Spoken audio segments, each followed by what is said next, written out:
Kita nggak baca semua, sebagian aja. Ya, dikatakan dan dari Yesus Kristus, titik-titik, bagi Dia yang mengasihi kita dan yang telah melepaskan kita dari dosa kita oleh darahnya. Ya, jadi Yesus telah melepaskan kita ya dari dosa kita oleh darahnya. Telah melepaskan kita ya.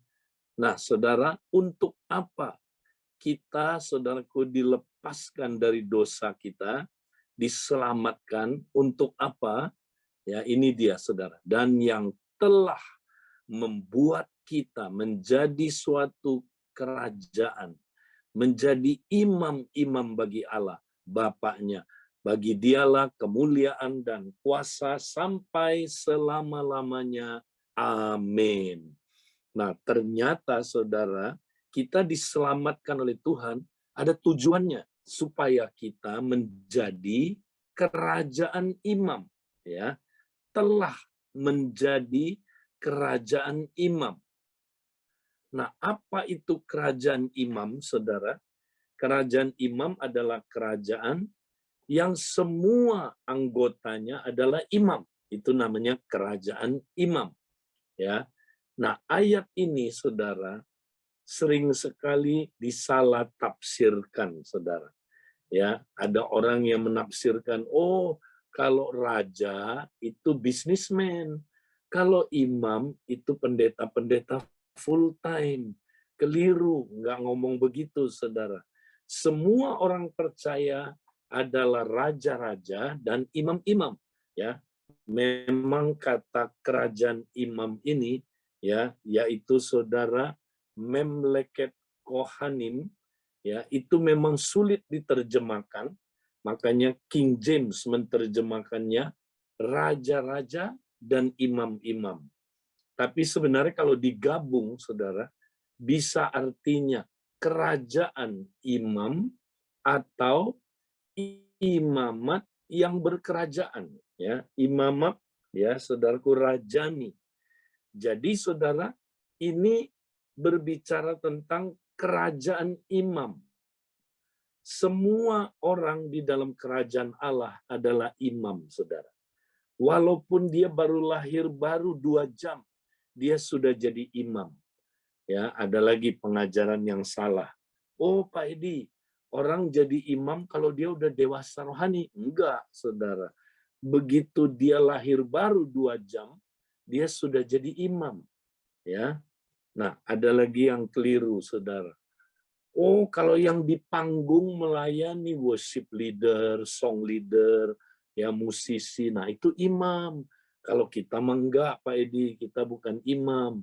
Nah, itu keliru. Semua orang percaya itu imam. Mau yang di panggung maupun yang duduk, yang sedang worship, semuanya imam. Ya, ada lagi yang keliru, saudara. Ya, oh Pak Edi, saya bukan imam. Kenapa? Kan saya bukan pendeta. Kalau imam itu kan pendeta, pastor, nah itu imam. Saya mah bukan, Pak Edi. Nah, ini keliru lagi, saudara ya. Semua orang percaya, saudara, nggak ada bedanya, nggak ada kelas pendeta, kelas orang awam, nggak ada. Semuanya imam. Nah, jadi kita semua imam, saudara. Siapa aja yang lahir baru masuk ke dalam kerajaan Allah, dia imam. Nah, pertanyaannya gini, saudara. Kita sudah jadi imam. Tapi pertanyaannya, ya, kita udah berfungsi belum sebagai imam? Ya, misalnya, saudara, baterai, tahu ya baterai, dia udah jadi baterai. Tapi dia belum berfungsi sebagai baterai. Beda loh, saudara. Ya, ada baterai, ya, masih ada power di dalamnya, tapi nggak dipakai powernya. Nah, itu baterai namanya ya moyong, nggak ada gunanya, saudara ya. Kenapa? Dia sudah baterai, tapi nggak pernah dipakai. Ya, nah sama banyak orang Kristen udah imam, tapi dia nggak pernah berfungsi sebagai imam. Moyong, ya, saudara, nggak ada gunanya. Ya, Nah, makanya hari ini kita mau belajar, saudara. Ya, bagaimana kita berfungsi sebagai imam. Nah, saudara, di dalam kerajaan imam, ya, saudara, cara ibadahnya beda sekali dengan ibadah yang biasa. Makanya kalau saudara ngerti ibadah kerajaan imam, wah, beda. Komsel saudara beda. Ibadah raya di mana saudara berada beda. Ya, kompak saudara beda. Hidup pribadi saudara beda. Ya, ibadah saudara akan berubah total kalau saudara ngerti berfungsi sebagai imam. Nah, kita mau lihat saudara, ibadah kerajaan imam itu seperti apa? Bedanya di mana Pak Edi dengan ibadah yang biasa? Ya. Nah, mari kita lihat. Yang pertama, ya, ibadah di mana setiap imamnya berfungsi. Ya, ingat, semua orang percaya kan imam, saudara. Ya, tapi dia harus berfungsi.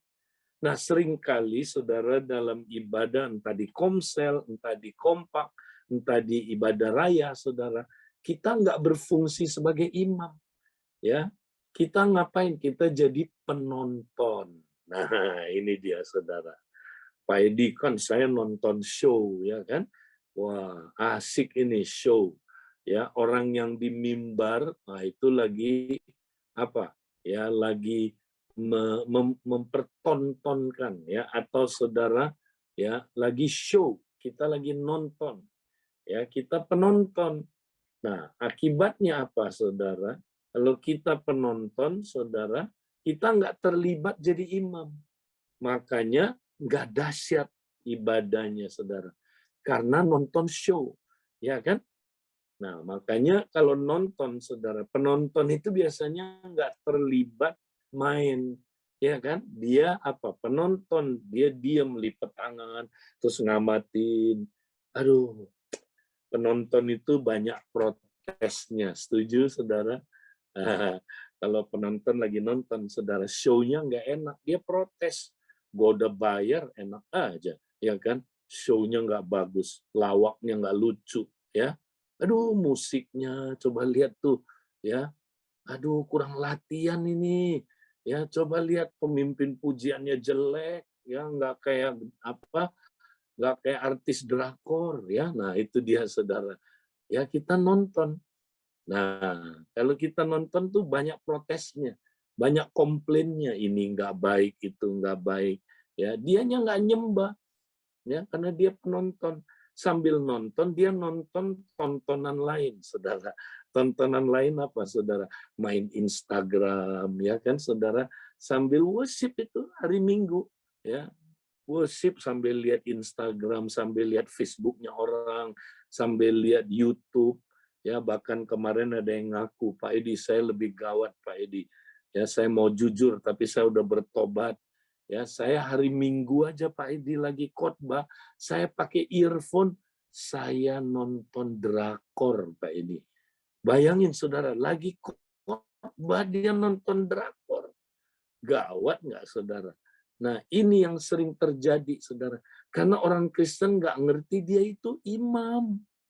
Saudara ingat, kita semua bukan penonton. Kita semua adalah imam. Ya, nah, penontonnya siapa, saudara? Penontonnya Tuhan, the audience of one. Kalau penontonnya Tuhan, saudara, beda. Karena penontonnya, 24 jam dia liatin kita terus loh, saudara. Ya, saudara mau lihat drakor sambil nyembah, ya kan? Ketahuan, ya kan, saudara? Ketahuan. Nah, saudara, kalau orang Kristen hari-hari ini, saudara, gawat, ya. Mereka udah rubah ibadah itu menjadi tontonan. Coba lihat, disebutnya apa? Konser. Doa aja disebut konser, saudara. Konser doa, makanya saya nggak setuju pakai istilah konser doa. Ya, konser doa artinya apa? Kita nonton orang berdoa. Ya, penontonnya nggak berdoa, yang berdoa orang tertentu. Makanya tolong, saudara, mesbah doa kita jangan jadi konser doa. Yang doa cuma orang-orang tertentu. Ya, makanya saya anjurkan saudara, kalau kita lagi doa, ya, buka, ya. Jadi kita ambil 2 menit, 3 menit, ya. Buka di itunya saudara, videonya. Semua doa sama-sama. Doa, ya. Tapi pakai timer supaya nggak kelamaan, ya. Nah, doa terus berhenti, pokok doa apa lagi? Pencet lagi, doa sama-sama. Semua kita doa. Ya, jangan orang tertentu aja yang doa. Kita semua imam. Imam berfungsi untuk berdoa. Ada yang bilang amin? Ya, imam itu saudara memuji dan menyembah. Kita semua memuji dan menyembah. Ya, kalau kita semua imam, wah semua aktif saudara. Ketika kita jadi imam, tahu nggak apa yang terjadi saudara? Hadirat Allah dinyatakan. Nah, gini saudara, ya, makin banyak yang jadi imam, hadirat Allah makin dahsyat dinyatakan. Ya, gini, Allah itu sudah hadir, saudara. Sudah hadir. Saudara sebelum hadir pun dia udah hadir di gedung ibadah. Saudara belum hadir, dia sudah hadir. Ya, bahkan dia hadir dalam diri kita. Dia hadir di komsel kita. Tapi pertanyaannya, dia menyatakan kehadirannya enggak? Nah itu, ya. Dia menyatakan enggak kehadirannya kepada saudara, kepada komsel saudara? Atau dia cuma hadir tapi kita enggak mengalami kehadirannya, saudara? Nah ini beda, ya. Saudara mau enggak dia menyatakan kehadirannya? Kuncinya apa? Jadi imam. Nah, saya cerita, lihat gambar ini, saudara. Masih ingat gambar ini? Ya, ini cerita tentang waktu Daud mau bawa tabut perjanjian, ya, ke Sion. Awalnya dia salah, saudara. Kenapa? Awalnya dia pakai kereta sapi, ya, dia tiru orang Filistin. Akibatnya, saudara, waktu kereta itu mau jatuh, Usa pegang. Begitu dia pegang Usa, saudara, langsung Usa mati. Ya, koit, nggak pakai koma lagi, koit langsung. Ya, saudara, mati. Nah, Daud sedih. Loh, kok mati teman baiknya? Kemudian tabut itu, saudara, ditaruh di rumahnya siapa? Obed Edom. Nah, Obed Edom nggak mati. Obed Edom malah diberkati. Loh, kok bisa? Satu mati, satu diberkati, saudara. Ya, kenapa? Tahu nggak kenapa Obed Edom, saudara, nggak mati malah diberkati? Karena Obed Edom, ya, Obed Edom itu keturunan imam. Dia suku Lewi, ya. Jadi, oh, Daud baru ngerti supaya hadirat Allah hadir dinyatakan, saudara, ya. Hadirat Allah memberkati, ya, maka imam mesti pikul itu, saudara. Ya, imam yang mesti pikul tabut perjanjian, ya. Nah, kalau kita semua jadi imam, saudara, wow, hadirat Tuhan datang memberkati kita, saudara. Bukan seperti Usa, malah mati dia, saudara. Ya, tapi hadirat Allah dinyatakan memberkati, ya. Jadi saudara, kalau saudara mau dahsyat hadirat Tuhan di komsel saudara, semua berfungsi jadi imam. Kalau saudara semua di kompak berfungsi sebagai imam, wah, hadirat Tuhan kuat. Demikian juga kalau ibadah raya. Kalau semua jadi imam, ya, wah, hadirat Allah makin dahsyat, saudara. Ya, mau nggak saudara seperti itu? Nah, maka ayo jangan jadi penonton. Kalau kita worship, jangan ada yang jadi penonton, saudara. Biar Tuhanlah penonton satu-satunya, di audience of one. Nah, ini saudara, ya, ini ciri pertama ibadah kerajaan imam, saudara. Nah, yang kedua, saudara, cirinya apa? Ya, ibadah dalam kerajaan imam itu adalah ibadah karena, bukan ibadah supaya. Nah, kita udah belajar ini, saya ulangi lagi. Ya, saudara, kalau kita baca Roma 12 ayat 1, Karena itu, saudara-saudara sekalian, yang saya kasihi, coba baca dalam firman Allah yang hidup. Saya mohon supaya saudara melayani Allah dengan seluruh hidup kalian. Mempersembahkan dirimu sebagai suatu persembahan yang hidup dan suci.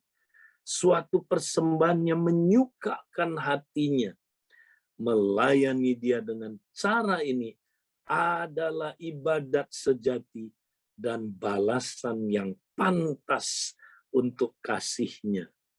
Nah, ini jelas banget dari firman Allah yang hidup. Apa itu ibadah sejati? Roma 12 ayat 1. Nah, motif dari ibadah sejati, saudara, bukan ibadah itu supaya. Ada orang ibadah itu supaya. Ya, kalau kita tanya, kenapa kamu beribadah? Ya, Pak Edi, supaya diberkati. Kalau nggak beribadah kan nggak diberkati dong, ya. Jadi saya mau diberkati. Kenapa kamu ibadah? Supaya sembuh, Pak Edi, supaya ngalamin mujizat, supaya mengalami kemenangan. Kenapa kamu beribadah? Ya supaya saya kaya, Pak Edi, sukses, supaya saya nyaman, supaya saya aman, supaya saya nggak kena COVID, Pak Edi, dilindungi. Makanya saya beribadah. Nah, lihat, semua motif tadi itu, saudara, motif yang egois. Saya, supaya saya diberkati, supaya saya begini, supaya saya begitu, supaya saya untung. Nah, Paulus berkata dalam 1 Timotius 6, janganlah mengira ibadah adalah suatu sumber keuntungan, saudara. Enggak boleh. Jadi ibadah bukan supaya, saudara. Nanti kita lihat, satu-satunya supaya ada. Tapi enggak boleh untuk kepentingan kita supayanya.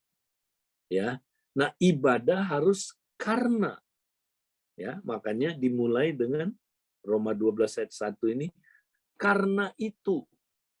Nah, apa karena itu, saudara? Karena pasal 11-nya. Ya, pasal 11 menceritakan tentang dua hal. Pertama, kemurahan Allah, kebaikan Allah, kasihnya. Yang kedua adalah segala sesuatu dari Dia, oleh Dia, dan kepada Dia. Ayat sebelumnya itu, ayat 36 pasal 11. Nah, jadi kita ibadah karena itu mestinya. Karena kemurahan Tuhan, karena Dia adalah Tuhan satu-satunya pemilik tunggal hidup kita.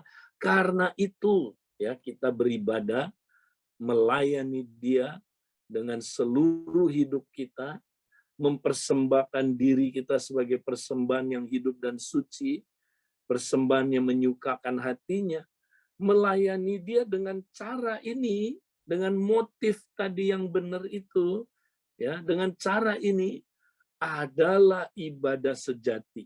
Kalau motifnya salah, itu bukan ibadah sejati, ibadah yang palsu, saudara. Nah, ibadah sejati ini motifnya benar, ya. Nah, ibadah sejati itu seharusnya sebagai balasan yang pantas untuk kasihnya. Ini dia, balasan yang pantas, ya, reasonable service, balasan yang masuk akal, balasan yang logis, balasan yang pantas.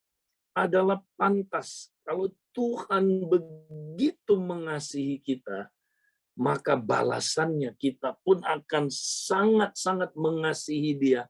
Dan sebagai ekspresinya kita beribadah dengan sungguh-sungguh.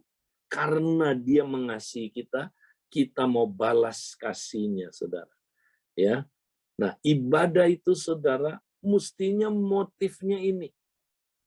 Kalau saudara praktek ini, saudara, wow, beda. Ya, saudara nggak cari berkat.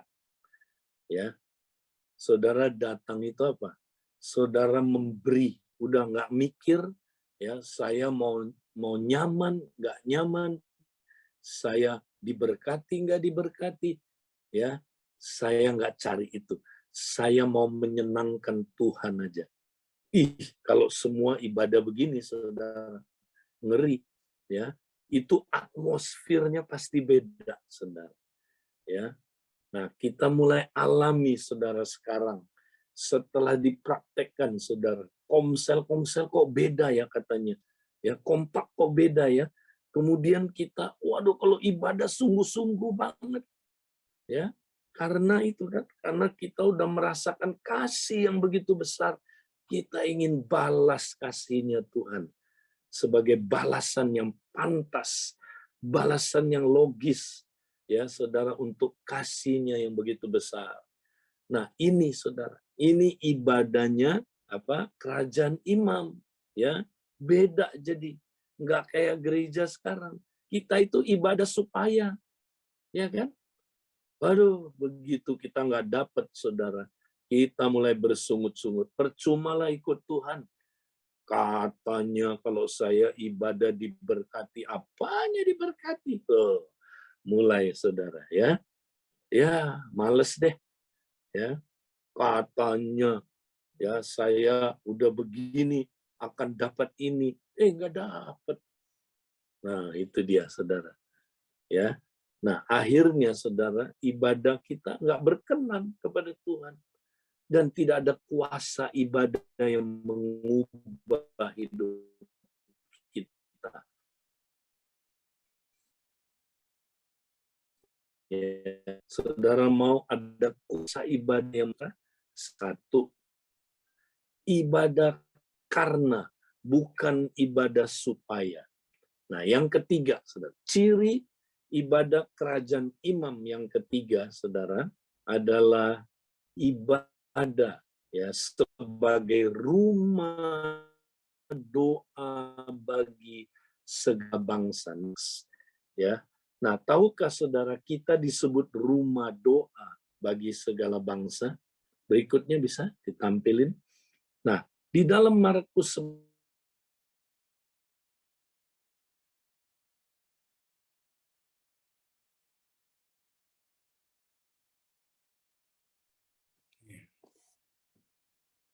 Sabar ya teman-teman, mungkin kayak di signalnya nih. ya maaf, apakah sudah jelas suaranya? Jelas Kak. Sorry, udah jelas suaranya?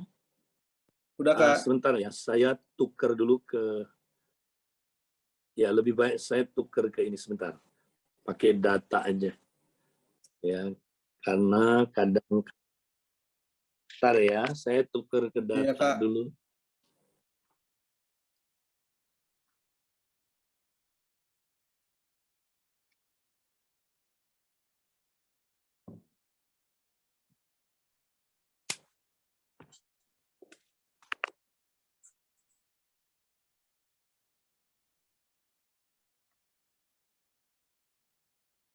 Tes, apakah suara saya udah jelas? Jelas Kak. Tes, apakah suara saya udah jelas? Oke. Ya jelas Kak. Ya, baik.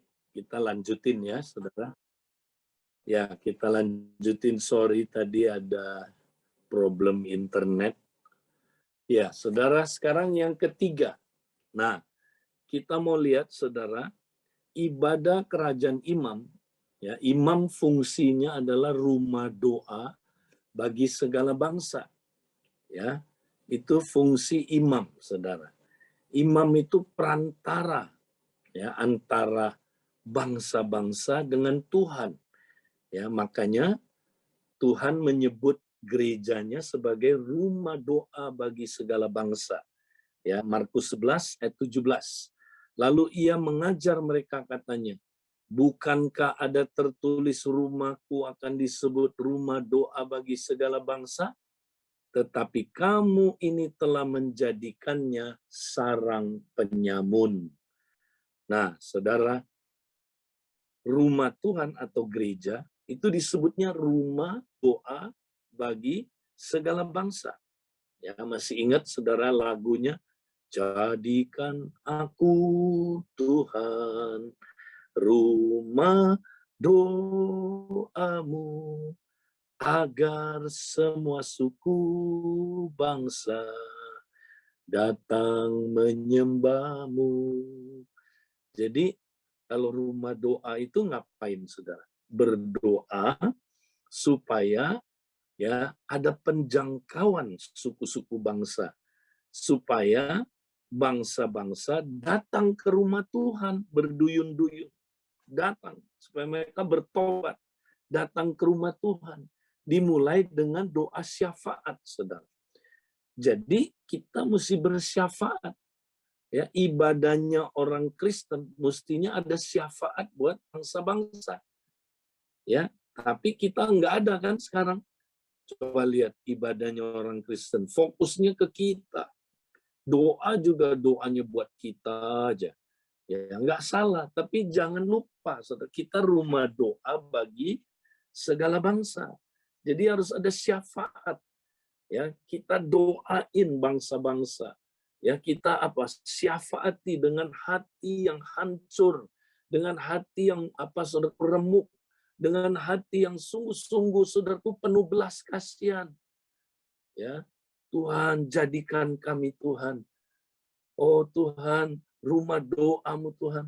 Kami doakan bangsa-bangsa Tuhan. Kami doakan Tuhan jiwa-jiwa yang ada di sekeliling kami Tuhan.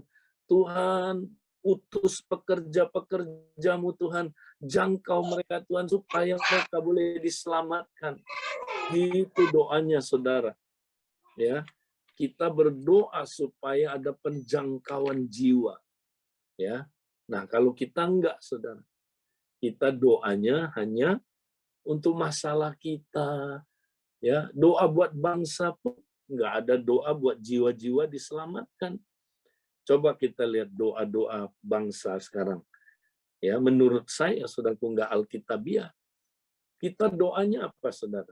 Ya bukannya nggak boleh, cuman kita kehilangan doa yang paling utama. Ya, kita doanya apa? Tuhan, biar kami doakan supaya bangsa kami jadi bangsa yang besar, terkenal, makmur, ya, kaya. Ujung-ujungnya apa? Supaya saya bangga dong ada di negara yang begitu. Ya, kalau bangsa saya kaya, saya juga ikut kaya. Kalau bangsa saya makmur, saya juga ikut makmur. Kalau kita lihat motifnya kembali ke saya, ya kan? Coba kalau saudara baca di Alkitab, doa syafaat itu apa, saudara? Ya kan? 1 Timotius 2. Ya, kita disuruh berapa itu?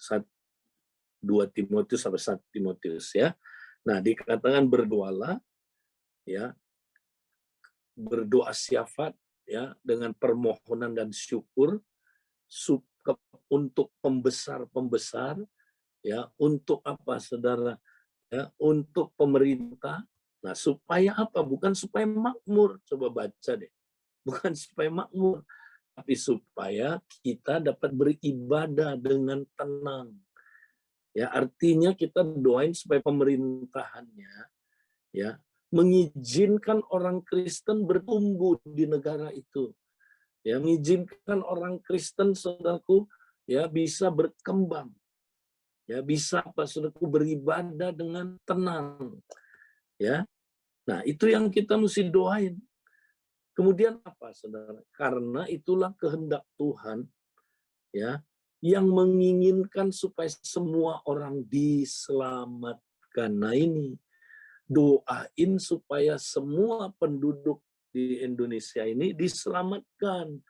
Doain supaya apa? Saudaraku, suku-suku bangsa yang belum terjangkau diselamatkan. Doain supaya RT, RW, kelurahan kita, jiwa-jiwanya di sana diselamatkan. Doain supaya saudaraku, teman-temanku di sekolah diselamatkan. Doain supaya teman-temanku di tempat kerjaanku diselamatkan. Ini nggak pernah didoain. Nah, itu artinya rumah doa bagi segala bangsa. Ya, nah makanya nggak ada tuayan karena tidak ada doa. Sebab Yesus bilang begini, saudara, tuayan banyak, apa? Tetapi rupiah sedikit. Amin. Yang bilang amin ngantuk ini. Ya, tuayan banyak tapi dolar sedikit. Amin. Amin lagi. Ngantuk ini saudara. Ya, tuayan banyak, gedung ibadah berkurang tempat duduknya, betul? Amin lagi ya. Ya, saudara, gedung ibadah, fasilitas, uang, program nggak pernah saudaraku jadi masalah penuaian. Bukan itu masalah penuaian, saudara. Cuman satu-satunya masalah penuaian apa, saudara? Ya, tidak ada pekerja. Ya, sebenarnya ada nggak? Ada, tapi mereka nggak mau pergi. Nah, ini dia. Ada. Siapa pekerjanya? Kita semua. Ya, kalau jemaat di KTC, saudaraku, ada misalnya lah 2.000 orang. 2.000 itu mestinya pekerja semua. Kita semua dipanggil jadi pekerja. Ya kan? Penuai-penuai kita. Masa ya ada 2.000 saudaraku nggak bisa menuai tuayan, dan tuayannya sudah siap dituai, problemnya di mana? Pekerjanya nggak bersedia pergi, itu dia. Ya, itu dia. Jadi jalan keluarnya apa, saudara? Jalan keluarnya, mintalah kepada yang empunya tuayan, supaya dia mengutus pekerja-pekerjanya. Nah, kata mengutus, saudara, pakai kata ikbalu. Wow, ini keras sekali kata ikbalu ini, saudara. Karena ikbalu, mengutus, itu sama dengan mengusir. Ya, supaya yang empunya tuayan mengusir pekerja-pekerjanya keluar. Itu dia. Ya, mengusir mereka, menekan mereka, mendesak mereka, mendorong mereka. Ya, kalau kata yang lebih apalagi lebih lugas lagi, menendang mereka keluar, saudara. Ya, jadi saudara, kenapa kita nggak mau pergi, tahu nggak? Satu aja, apa, saudara? Zona nyaman. Itu dia, zona nyaman. Ya, jadi sebenarnya yang Tuhan minta gini, berdoa supaya zona nyamannya orang Kristen digoyang, supaya zona nyamannya saudaraku digoncang, supaya zona nyamannya saudaraku ya kita saudara ya digoyang. Akhirnya kita pergi terdesak keluar, ya kita tertekan keluar, kita saudaraku mental keluar, ya karena didorong keluar. Itu dia ikbalo, saudara. Nah, saudara boleh pilih mau diutus baik-baik atau mau diutus dengan tekanan. Ya, zona nyaman saudara digoncang. Ya. Nah, ingat saudara, gereja kayak gitu, saudara. Ya, waktu mereka diutus Tuhan dari Yerusalem, Yudea, Samaria sampai ke ujung bumi, tapi mereka nggak mau taat. Mereka, saudara, nyaman di Yerusalem terus. Ya, dimulai dengan Kisah 1 ayat 9. Ya, Kisah 1 ayat 8. Mereka nggak mau, Tuhan bilang, baik, aku balik. Kisah 8 ayat 1 terjadi padamu. Nah, apa itu, saudara? Kisah 8 ayat 1. Mereka terpaksa keluar, zona nyamannya digoncang. Ya, mereka akhirnya mesti keluar. Kemana, saudara? Mereka dianiaya. Akhirnya dibilang begini, maka semua jemaat dianiaya, terseraklah mereka, tersebarlah mereka. Nah, ini ikbalu. Ya, mereka tertekan, mereka dipaksa harus keluar, saudara. Ya, melintas batas dari Yerusalem, lintas batas ke Yudea, Samaria, akhirnya sampai ke ujung bumi, saudara. Ya, ini dia, saudara. Nah, kita makanya mesti berdoa. Ya, karena kita rumah doa kan. Doain, saudara, jiwa-jiwa. Waktu kita doain jiwa-jiwa, saudara. Ya, maksudnya gini, yang didoain bukan jiwanya. Yang didoain supaya jiwa-jiwanya ya boleh, saudaraku, dituai oleh penuai-penuainya, oleh pekerjanya. Nah, pekerjanya yang kita mesti doain supaya dia keluar. Ya, supaya Tuhan utus mereka keluar. Nah, kalau kita doa pasti dijawab, pasti, saudara. Karena ini janji Tuhan. Nah, kalau pekerjanya siap, saudara, wah, ngeri. tuayannya udah siap, saudara, udah siap. Jangan pernah doain tuayannya, Tuhan, biar Indonesia menjadi tuayan yang kuning, masak dan siap dituai. Malaikat bilang, udah busuk sayang, ya, udah busuk kok kamu doain tuayannya. Jangan doain tuayannya, kamu doain penuainya. Nah ini saudara. Saudara doain coba komsel saudara, kalau nggak keluar semua nanti, ya. Kalau saudara nggak pernah doain, zona nyaman semua, santai, ya. Kita santai saudara. Kita nggak anggap serius amanat agung itu.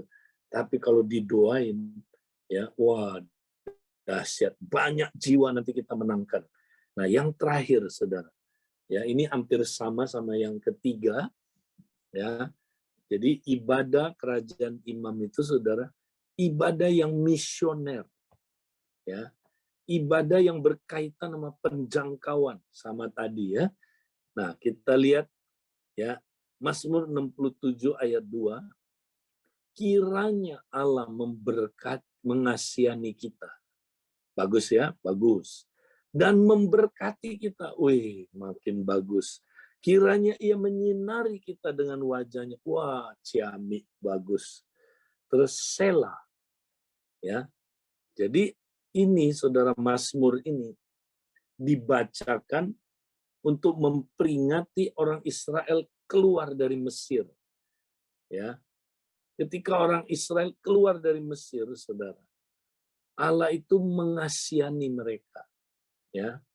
Allah memberkati mereka, saudara. Terus Allah menyinari mereka dengan wajahnya.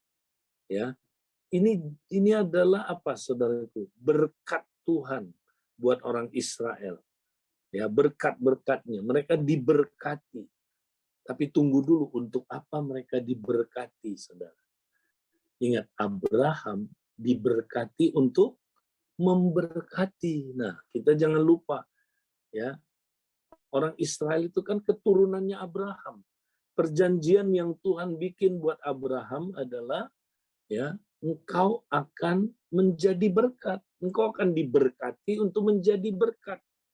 Karena memang nanti keturunan Abraham, yaitu Yesus, akan jadi berkat buat segala bangsa. Karena melalui dia keselamatan sampai kepada segala bangsa. Nah, makanya saudara, kita kalau beribadah itu ingat, kenapa Tuhan memberkati kita? Kenapa Tuhan mengasihani kita? Kenapa Tuhan menyinari kita dengan wajahnya? Nah, ini dia. Ayat ketiga. Supaya, nah ini supaya yang tidak egois. Ya, bukan supaya saya diberkati, supaya saya kaya, supaya jalanmu dikenal di bumi dan keselamatanmu di antara segala bangsa. Wow, saudara, ya, kalau gereja berdoa doa yang demikian, Tuhan, Engkau telah menyelamatkan kami, Tuhan. Tuhan, kami berdoa supaya orang-orang yang belum diselamatkan, Tuhan, melalui kami mereka boleh diselamatkan. Pakai kami, Tuhan, ketika kami ada di kampus.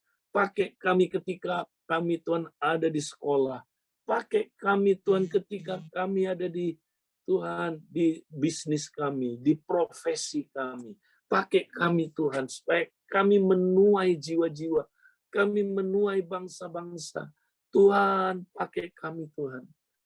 Ya, saudara, kalau saudara ibadah kayak begini pasti beda. Terjadilah penuaian besar-besaran. Ya. Nah, saudara, hari-hari ini Tuhan lagi mau percayakan gereja, ya, tuaian yang sangat besar yang nggak terbatas. Tapi sayang orang Kristen, ya, tujuan ibadahnya, motif ibadahnya sangat apa, saudara? Egois, ya. Mereka bukan rumah doa bagi segala bangsa, mereka sarang penyamun, cari untung. Nah, makanya saudara nggak ada kuasanya ibadah mereka. Ya, mereka ibadah nggak ada perubahan hidup, mereka ibadah nggak ada jiwa yang bertambah.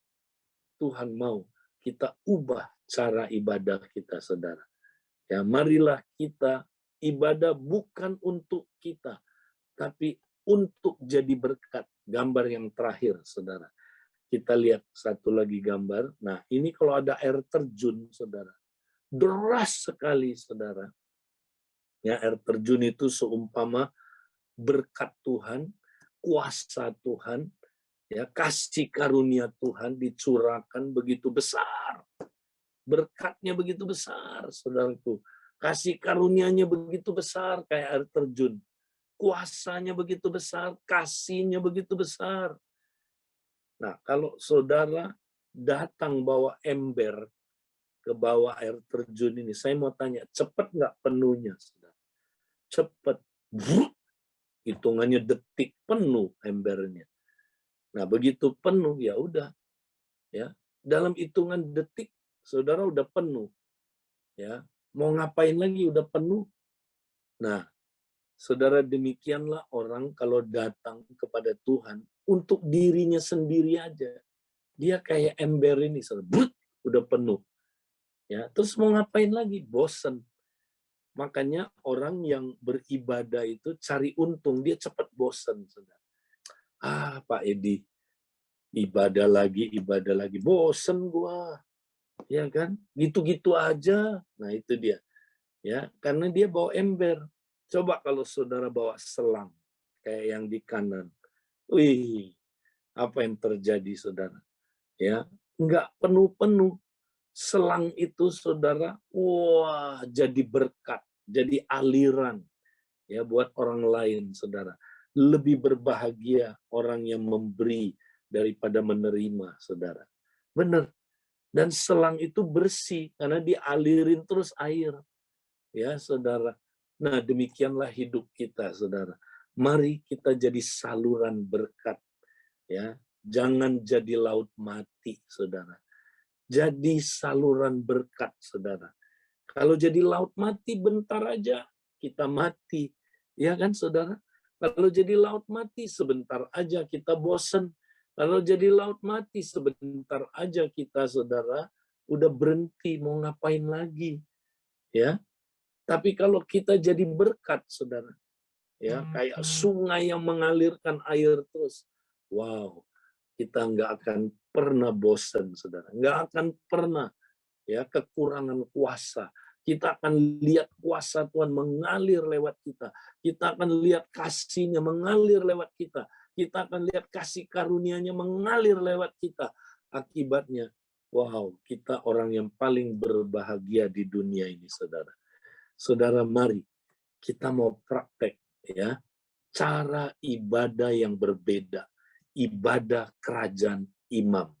Puji Tuhan, saya doakan supaya saudara praktekkan ini baik di dalam kehidupan pribadi, dalam kehidupan kompak, ya, komsel dan ibadah raya. Tuhan memberkati saudara. Saya kembalikan ke teman-teman yang bertugas, ya.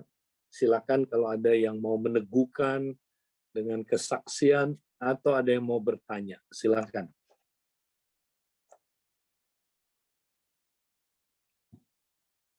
Ya, silakan teman-teman. Ini kesempatan yang baik ya buat kita bertanya. Ya, saya juga mau tanya nih Kak Edi, sebelum teman-teman nanti bisa tulis di chat ya atau juga buka mic ya, buka videonya juga, kita adalah keluarga. Banyak kejadian yang saya dan juga teman-teman hadapi nih Kak Edi waktu kita melayani satu pribadi yang hidupnya tidak mengalami kuasa ibadah ya Kak Edi ya. Maksudnya yang tadi dibilang ya udah mulai bosen, terus juga kok nggak ada sesuatu perubahan gitu loh. Dia bergumul baik dari sakit penyakit, dari pekerjaan, bahkan ya dari hubungan suami istri, tidak ada kuasa ataupun mujizat pemulihan, nggak ada. Kenapa yang lain ada? Tapi ada juga yang ketika mengalami kuasa ya itu ya, kuasa dari ibadah, artinya ya dia diberkati, akhirnya bisa mulai menyimpang gitu loh, kayak mulai sibuk. Nah, bagaimana tips-tipsnya kita ini untuk mengingatkan ya sahabat, keluarga ataupun teman kompak. Ada yang mulai putus asa, tapi ada juga satu sisi ketika diberkati mulai meninggalkan persekutuan, mulai meninggalkan juga Tuhan karena udah terobsesi gitu loh, Kak. boleh bagi tips ke kita nih Kak. Ya, kembali lagi semua ke motif ya. Kalau motifnya udah salah, ya makanya terjadilah hal-hal yang tadi itu. Ya, terjadi penyimpangan-penyimpangan karena motifnya kan. Nah, contohnya kenapa orang ya tinggalin Tuhan sesudah diberkati ya karena tujuannya udah tercapai kan, diberkati. Ya udah, akhirnya dia nggak setia lagi sama Tuhan. Ya, dia pergi ya atau kecewa. Ekstrim yang lain kecewa karena nggak seperti yang dia bayangkan. Ya kan? Nah, saudara, contoh ya, apakah semua orang disembuhkan? Betul, oleh apa? Oleh iman kita, saudara. Kita percaya Yesus menyembuhkan kita, ya. Cuman ada orang yang terjadinya apa, saudaraku? Instan. Ada orang proses. Ada orang ya selama dia hidup ini dia nggak dapat, saudara. Nanti baru di hari kebangkitan dia dapat ya janji Tuhan itu. Nah, tapi kalau dia ibadahnya memang cari kesembuhan, nah dia akan kecewa kan, betul nggak? Ekspektasinya nggak tercapai, ya kan? Maka dia kecewa. Oh, saya nggak sembuh, ya. Padahal sudah sembuh sebenarnya, ya kan? Cuman dia dapatnya bukan sekarang, nanti dapatnya, ya kan? Sama kayak deposito, saudara.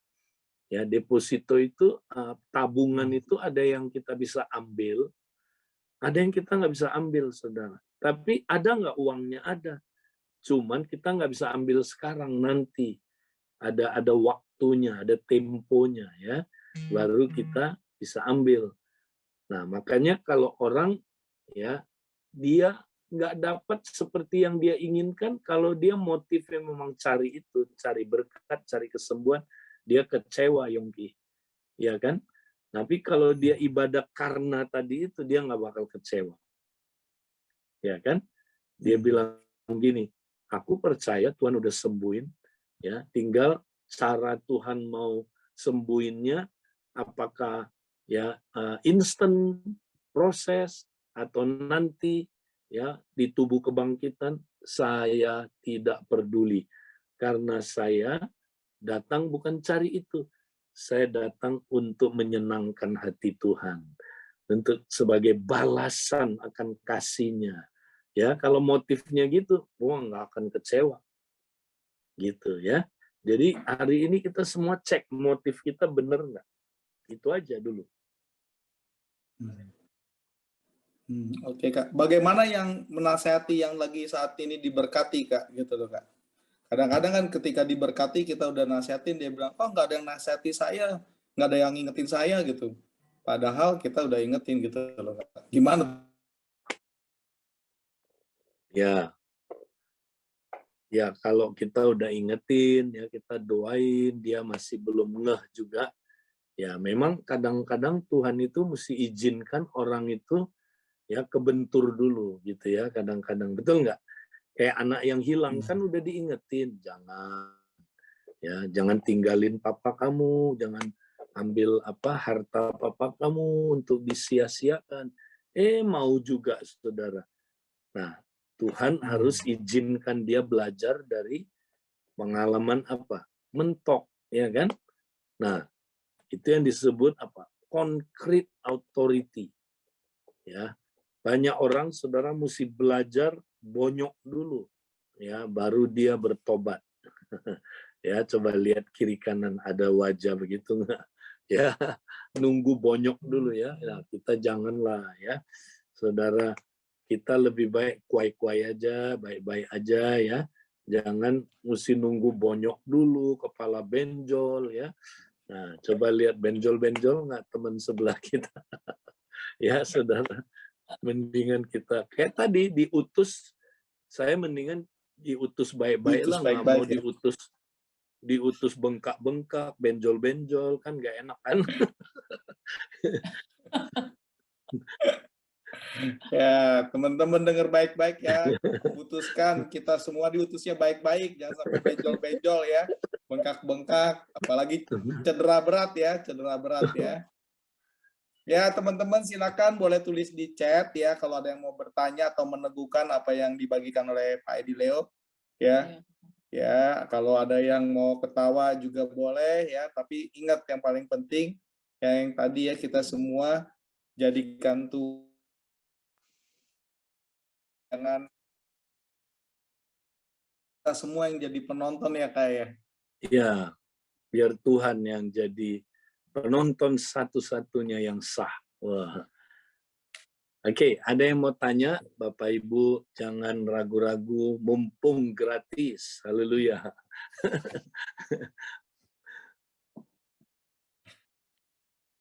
Ada lagi?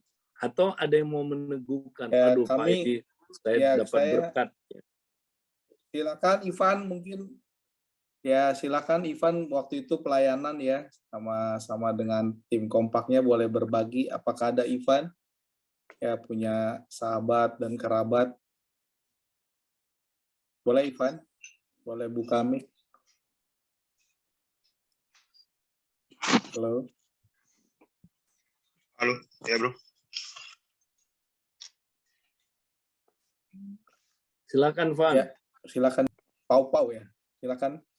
Ya, Pak Edi. Mau nanya itu kan kebetulan ada waktu itu saya pelayanan sama Yongki. Suaranya jelas ya Pak? Iya, iya. Silakan. Jadi Jelas.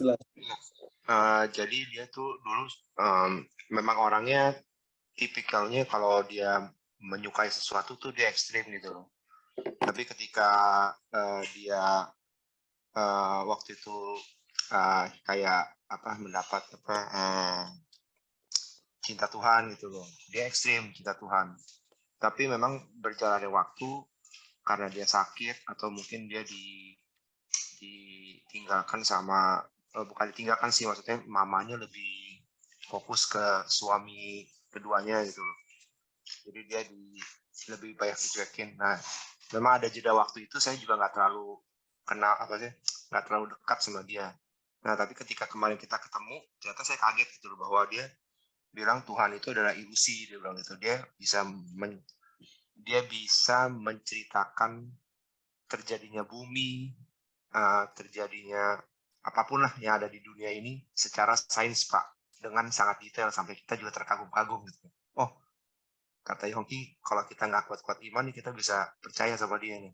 Maksudnya dia bisa menceritakan terjadinya bumi itu gimana. Maksudnya, terus kenapa kita bisa percaya sama Tuhan Yesus itu karena di sebelah kiri otak kita tuh ada satu bagian yang memang khusus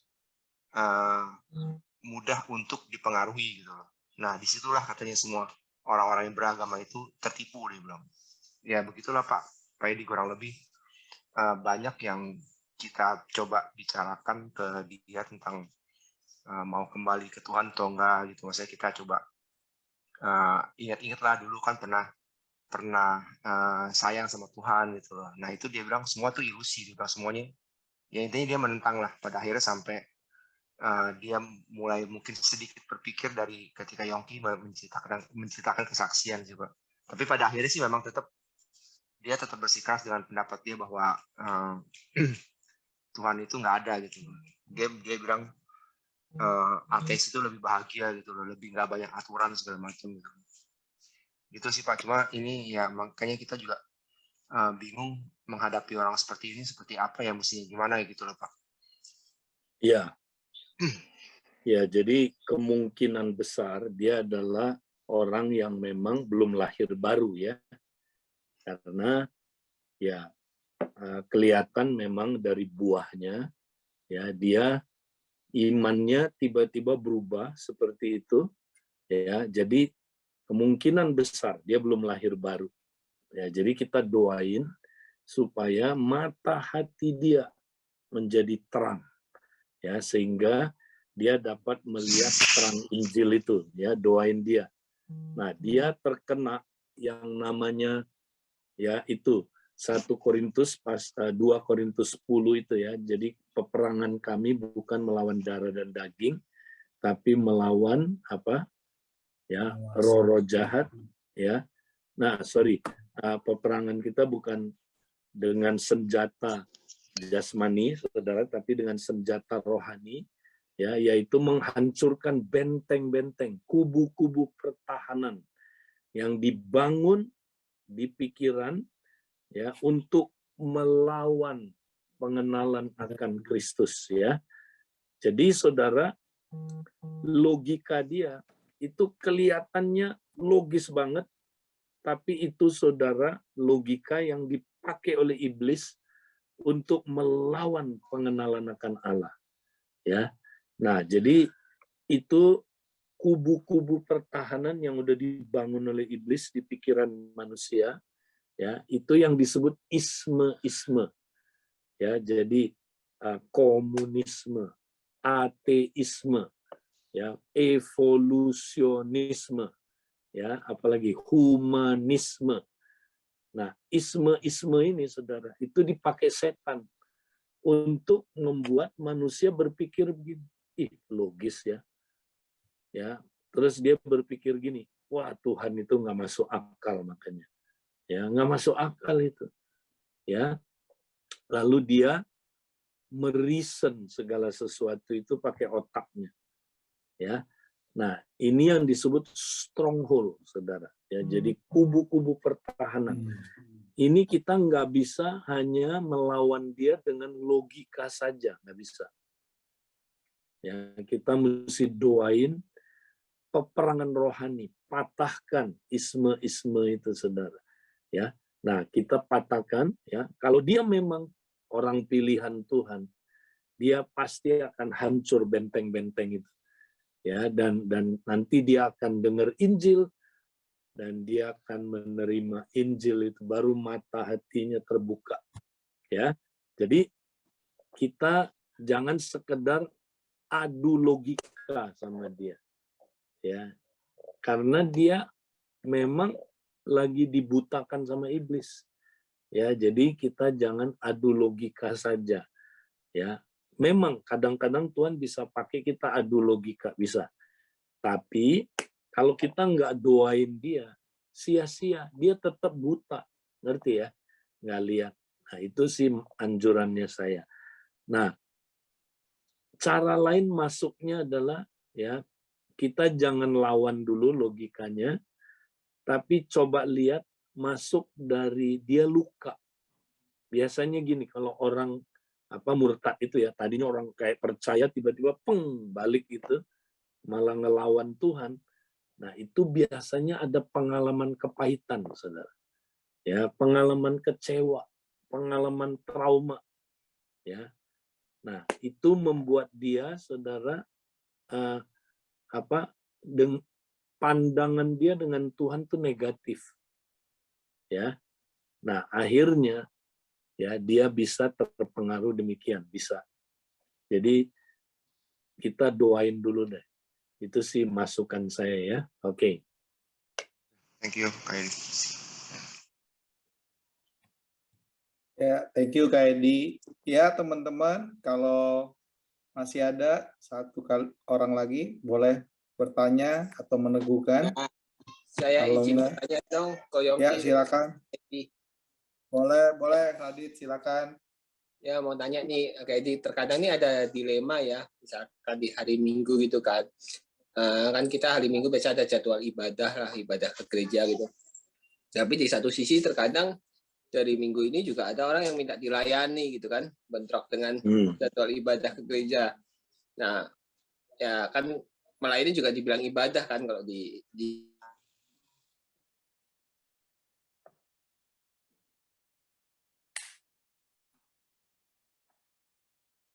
Ya, Radit putus ya. Mungkin pertanyaannya gimana ya sikap kita kalau ada di hari Minggu tapi juga ada orang yang perlu dilayani, ya. Nah, kalau bisa ya dua-duanya kita lakukan, ya. Nah, jadi kita ibadah dulu, nanti kita ambil waktu melayani dia, ya. Jadi ya memang ibadah itu adalah kita kalau kita lihat ibadah hari Minggu itu gereja mula-mula mereka dengar pengajaran rasul-rasul, habis itu mereka lanjut dengan persekutuan, ya. Kemudian mereka mereka memuji, menyembah, berdoa, terus kemudian bersekutu, makan perjamuan, ya, dan juga mereka melayani jiwa-jiwa, saudara. Jadi gereja mula-mula itu melayani jiwa-jiwa, ya, mereka menuai, ya, bersaksi, ya, kunjungin kalau ada orang yang butuh dikunjungin, ya. Jadi ya kita bisa lakukan, ya, memang ibadah hari Minggu itu, saudara, ya, kita fokus ke situ, jangan lakukan yang lain, ya. Jadi hari Minggu misalnya, jangan Minggu ngapain lagi mancing, ya. Oke, bukannya nggak boleh, saudara, tapi fokus kita harus, ya, adalah, ya, itu tadi, kita di samping ibadah kita layani jiwa-jiwa, ya. Itulah cara kita merayakan hari Tuhan, ya. Jadi menurut saya, ya, kita bisa lakukan dua-duanya, ya. Atau kalau memang dia sangat butuh dilayani, ya kita layani dulu. Nah, nanti kita sama-sama tetap bisa melihat YouTube-nya, ya. Kita tetap masih bisa beribadah sama-sama, kan? Nah, dengan kompak kita boleh, ya. Ya, jadi lakukan seperti untuk Tuhan, bukan seperti untuk manusia, ya. Oke. Oke, Kak. Ini ada terakhir nih, Kak. Boleh minta kiat-kiatnya atau saran supaya bisa melayani teman-teman asik online, terus juga untuk onsite, mungkin ada tips, Kak? Gimana online dan onsite, gimana? Ya, maksudnya gini, Kak. Ada yang bertanya, minta Ya, silakan. tips Tadi, atau kiat, karena selama ini kan melayani online, Kak. Nah, ini dia mau onsite gitu loh, Kak. Mungkin Iya. Kak bisa buka mic atau juga silakan. Jadi gini, kan maksudnya onsite itu kalau misalnya kan kadang masih ada keluarga, ada suami, ada anak yang mesti diurus gitu kan. Jadi kan nggak bisa full 100%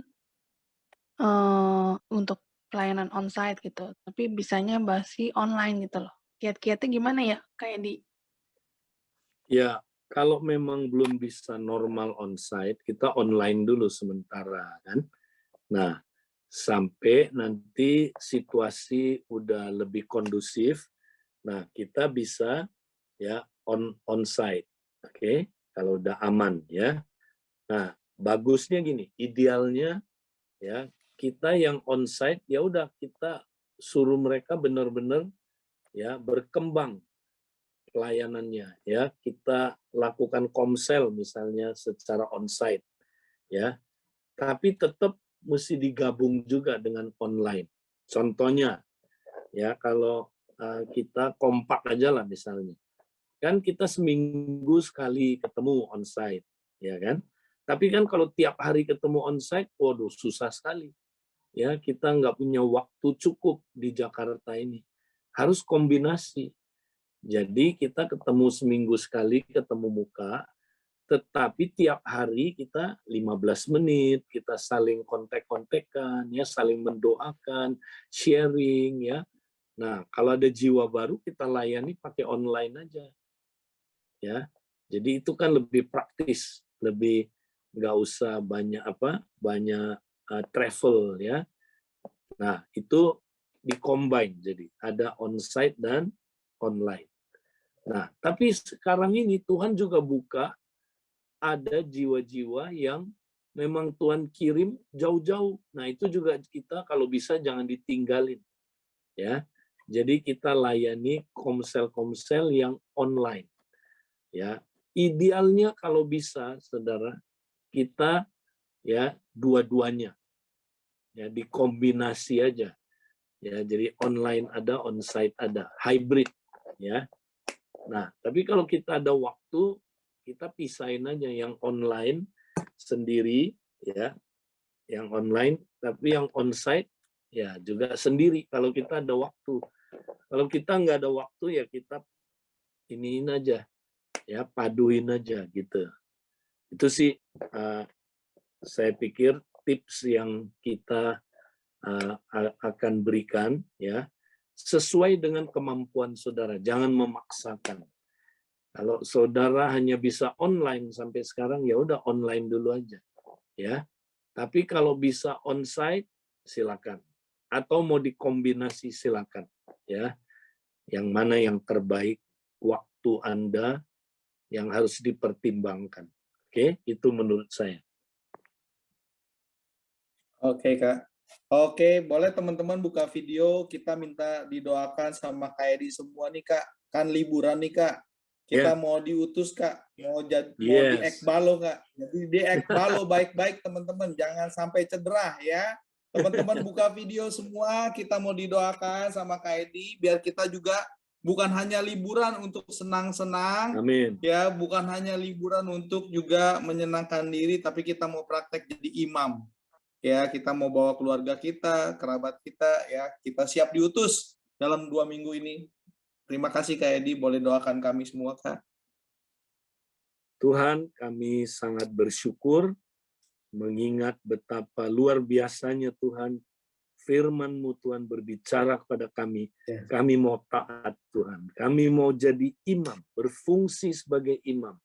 Tuhan, baik secara pribadi, di kompak, di komsel, maupun di ibadah raya.